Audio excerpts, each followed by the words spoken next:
Hi, it's Eugene from Jinjer and you are watching Impact channel.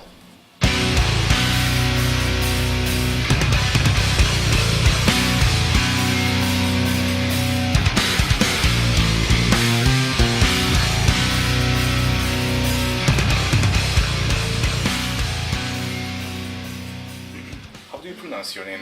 I guess it's not Eugene. Well, yeah. Originally it's Evgeny. Evgeny. Yeah. Okay. But especially for English, the English and Germans, it's sometimes very difficult to say it this way. That's why I just choose to introduce myself with a more international version of my name. Which one do you prefer? Actually, I prefer neither of them.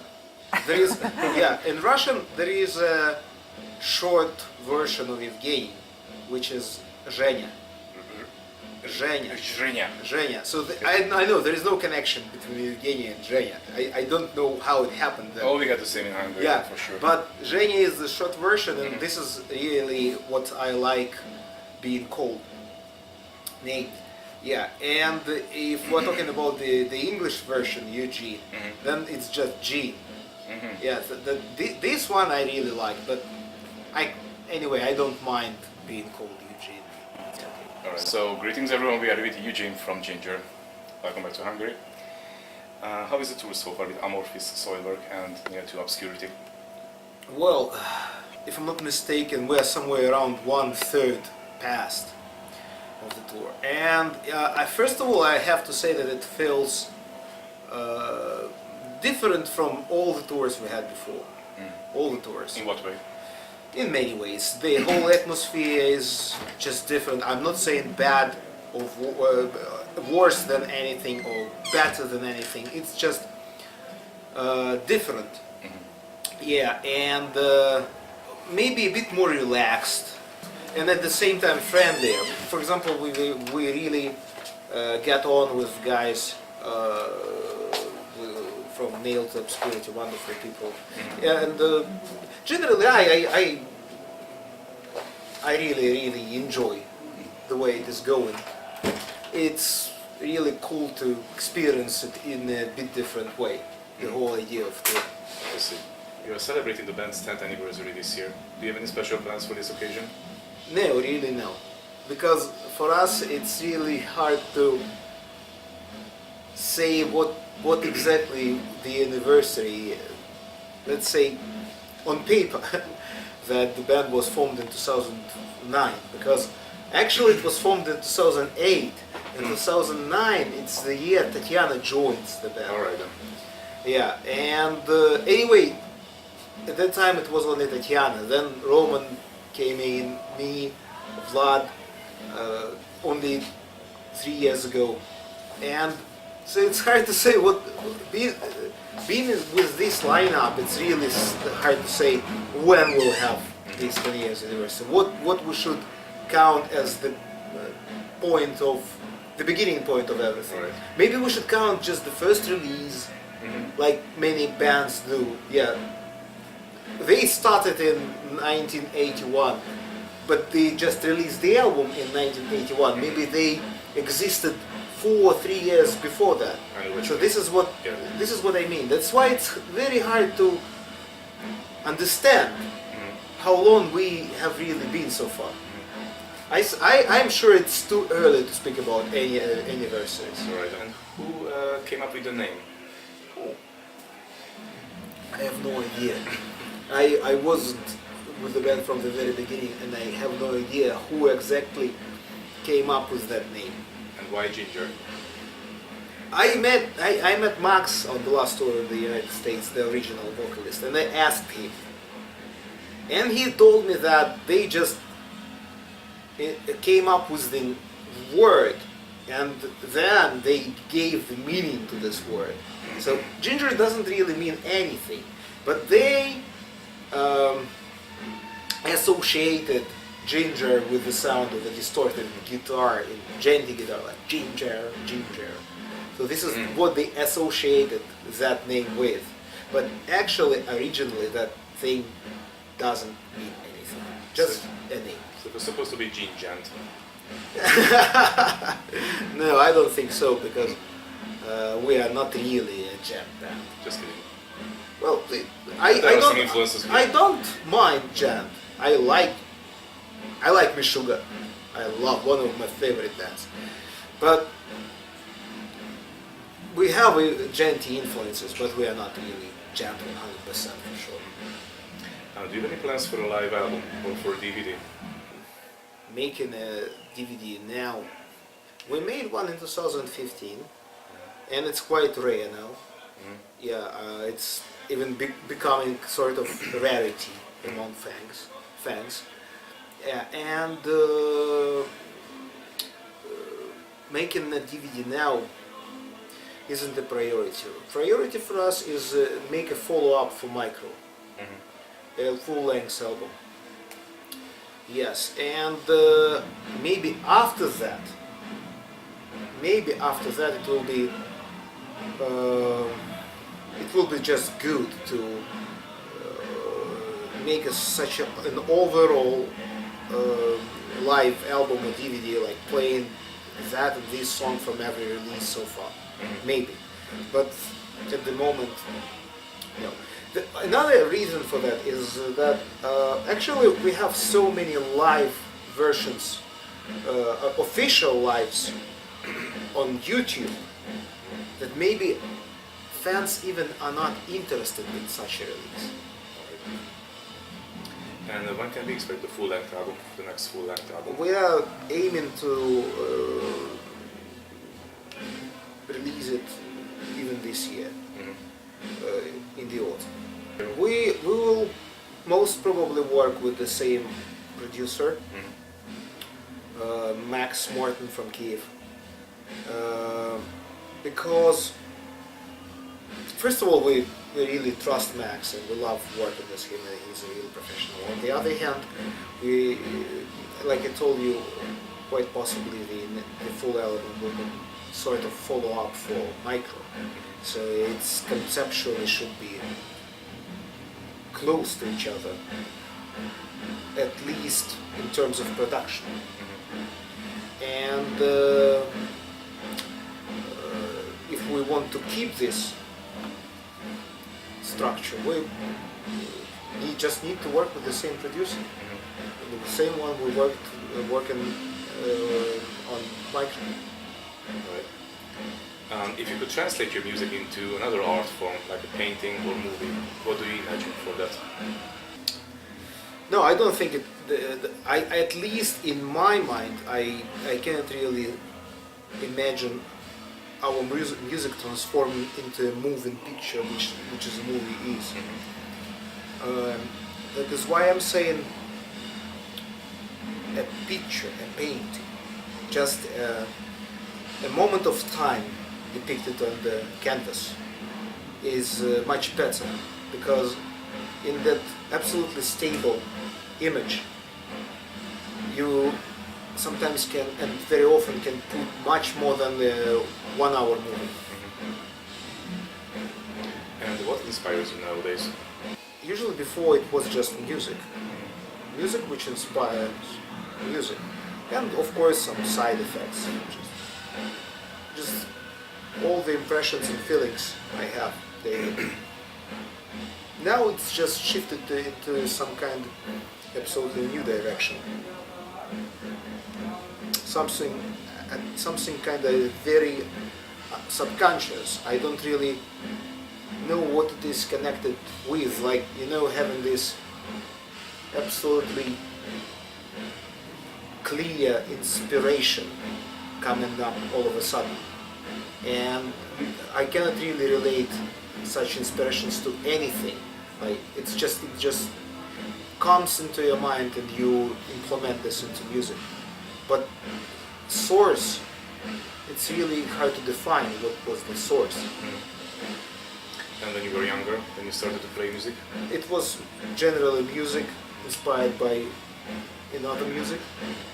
Like you go to a concert, you listen to a new album or something, and it inspires you to create your own stuff. Or like, come on, being in love, being depressed after this love is over, yeah, hate, all the violence around you, the world around you, how bad it is, how unfair it is, everything.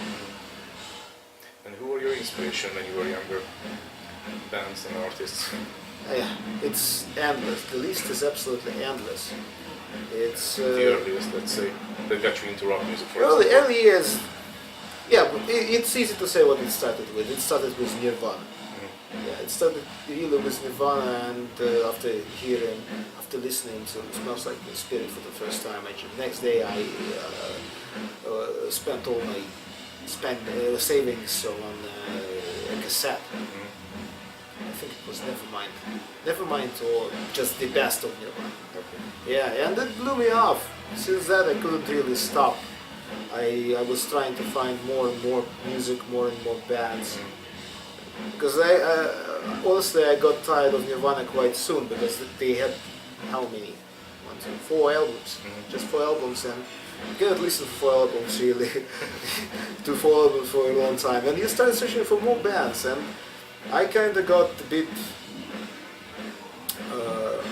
disappointed by punk rock, and I just went through it very, very quickly. But then it was heavy metal, and this is what really caught my attention. Yeah, and I just started listening to first to heavy metal bands like Iron Maiden, Russian band Aria, if you heard about that. Yeah, so it's kind of our post-Soviet heavy metal legends. Alright. Yeah, so and after that, I somehow just all of a sudden shifted to death metal. Even I just jumped over thrash. So first I started listening to death metal, and only after that I just found thrash for me. And death metal and listening to bands like Death, actually, this is what really made up my interest in progressive metal. And through progressive metal, that thing really opened up my mind musically. I just started listening to all sort of music, electronic music, jazz, blues, funk, yeah, and just absolutely everything. And yeah, it even opened my eyes on new metal. So progressive metal really is some kind of breaking point of getting into new inspirations. Such bands as Opeth, Seeding. This music, once you listen to it in your early years, it opens up your eyes on everything. You will never be just a true metalhead after listening to such bands. That's true. Have you seen Def DTA, by the way? Def DTA. Def? Yeah, the ex-members of Death just playing together. And also Max from Cynic. Yes, but unfortunately not. Just thing is that before starting touring with Jinjer, we didn't really have any chance to go somewhere abroad, and Death never played in Ukraine. So, but by the time we started touring and somewhere or someone just playing in the same city with a big band and seeing it, it also didn't happen often because just it didn't coincide. And now, having more or less a bit more money and opportunity to go somewhere and see a band, you're just so much busy with your own band, or after coming back from tours you just want to stay at home and not go anywhere. So you see, it's really hard to find when and how, and unfortunately I missed Death. And how old were you when you started to play music? Very late, absolutely late. I don't know. It was first year of university, exactly. First year of university, it means that I was 18 years old. Very late. I never played anything before. I just grabbed bass and started playing. Never. What was the brand of the guitar, by the way? The first one, it was a very old Russian bass called Ural. Ural. Yeah. It was actually better to use that thing to beat people than playing this. Yeah. And it was heavy. You could really hit someone very, very hard with that thing. Yeah. Was it mahogany? I don't think it was any wood. It was probably, how we call this thing?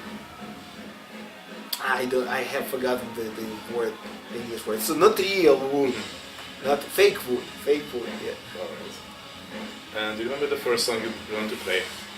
Yeah, I remember. It was Metallica. It was Metallica, and it was For Whom the Bell Tolls. Great choice. Yeah. Do you have a funny tool story to share with us? About passports and In traveling. general.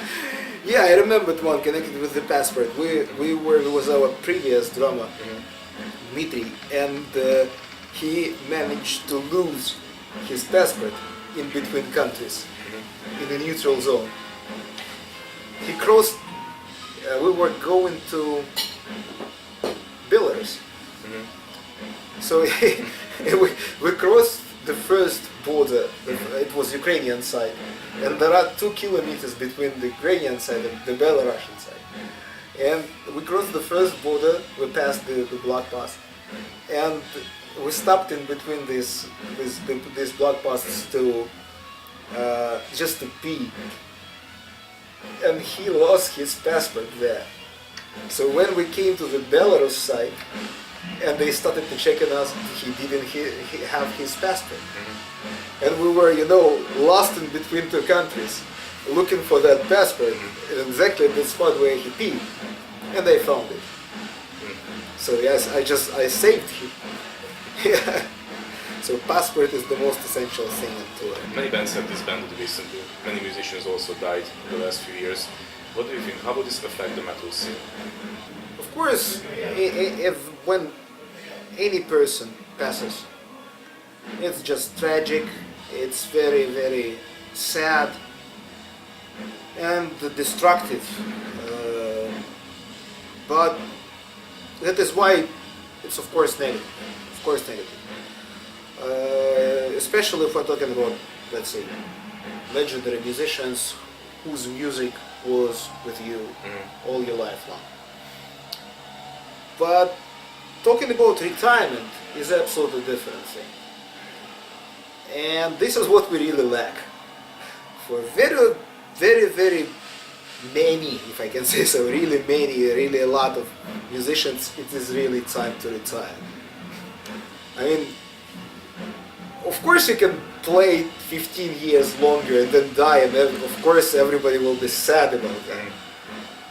But it's better for them just to spend these 15 years more on retirement, because what they do musically is just, I have only one word, enough. One more same album, or even worse than everything before, but same at the same time. 2 more, 3 more, one albums like that, or one more final farewell tour, one more final farewell tour, and it lasts for 10 years, like with some bands again, we know. Yeah. I have only one word for this, enough.